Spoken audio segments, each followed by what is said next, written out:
Hello friend, আজকে topic হচ্ছে দুটো 5 পিন সকেট আর দুটি বাল্ব আর একটি রেগুলেটর একটি 2 পিন সকেট কীভাবে কানেকশন করবো। তো প্র্যাকটিক্যাল ভিডিওটা দেখাচ্ছি।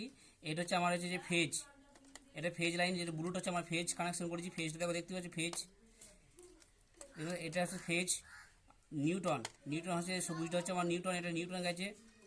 আর আর্থিং হচ্ছে এটা আমার কালোটা হচ্ছে আর্থিং, এটা হচ্ছে আমার আর্থিং। তো কীভাবে আমি কানেকশন করছি দেখছি। এই লালটা হচ্ছে ফেজ, এই মোটা যেটা ব্লু আছে সেটা হচ্ছে আমার নিউটন। তো ঠিকঠাক ওয়ারিং হয়েছে কি না আমি তো প্র্যাকটিক্যাল আমি দেখাচ্ছি তোমাকে, প্র্যাকটিক্যাল ভিডিওর মাধ্যমে দেখাচ্ছি। তো আমি লাইন দিলাম বোর্ডে, অন অফ অন অফ। এটা আছে মডুলার বক্স, এই 12 মডুলার বক্স।